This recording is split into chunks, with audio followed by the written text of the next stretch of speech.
తెలుసు ఏం జరిగిందో కూడా మీ అందరికీ తెలుసు. ఈ రాష్ట్రంలో డిసెంబర్ 7వ తేదీన మా ప్రభుత్వం అధికారంలో వచ్చిన వెంటనే ఏకకాలంలో 2 లక్షల రుణమాఫీ చేస్తామని చెప్పింది రేవంత్ రెడ్డి గారా కాదా?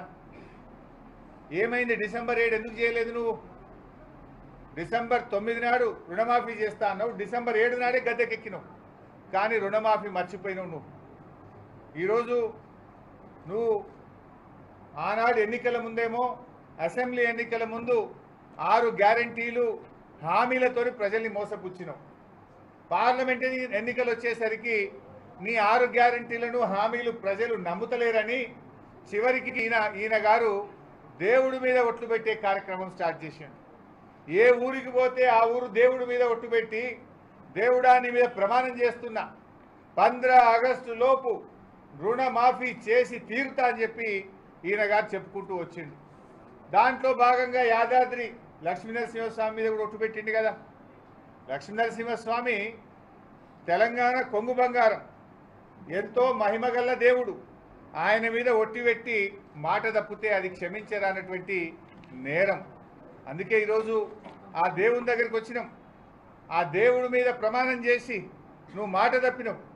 పాలకుడే పాపం చేస్తే, పాలకుడే మాట తప్పితే ప్రజలకు రాష్ట్రానికి అరిష్టం వాటిల్లొద్దని ఈరోజు యాదాద్రి లక్ష్మీనరసింహస్వామిని వేడుకోవడానికి వచ్చినాం. ఈ పాపాత్ముని, ఈ దుర్మార్గుణ్ణి, ఈ దివాలాకోరు ముఖ్యమంత్రిని క్షమించండి.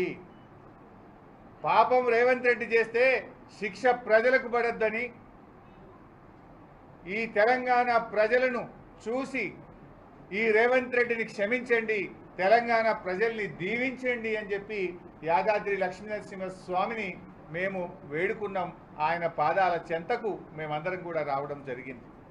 మీకు తెలుసు మిత్రులారా, ఏం చెప్పిండు ఆ రోజు యాదాద్రి లక్ష్మీనరసింహస్వామి మీద? ఇదే నల్గొండ జిల్లాలో భువనగిరి పర్యటనలో ఆయన గారు ఇక్కడికి వచ్చినప్పుడు ఏమన్నాడు రేవంత్ రెడ్డి గారు? అటున్న సూర్యుడు ఇటు పొడిచినా, ప్రపంచం తలకిందులైనా, ఏది ఏమైనా, ఎవడున్నా ఎవడు పోయినా 15 ఆగస్టు లోపు రుణమాఫీ చేసి తీరుతాను రేవంత్ రెడ్డి చెప్పలేదా? మరి అయిపోయింది కదా 15 ఆగస్టు.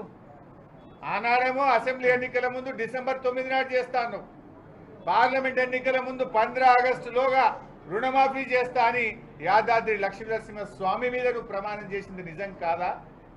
ఇది మోసం కాదా?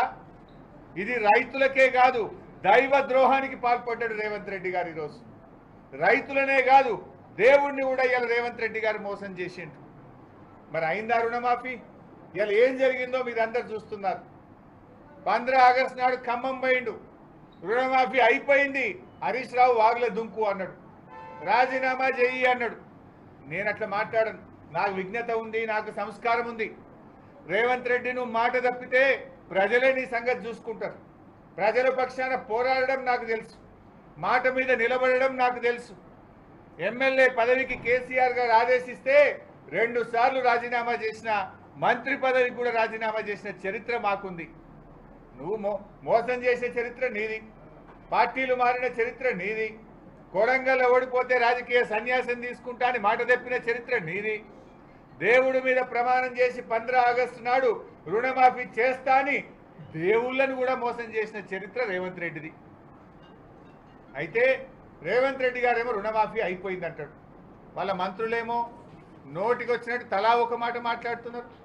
మీరే సాక్ష్యం. జర్నలిస్టులు ఉత్తమ్ కుమార్ రెడ్డి గారు ఈ మధ్య ఒక ప్రెస్ మీట్ పెట్టిండు 15 ఆగస్టు తర్వాత. పెట్టి ఆయన గారు ఏమంటాడంటే, రాష్ట్ర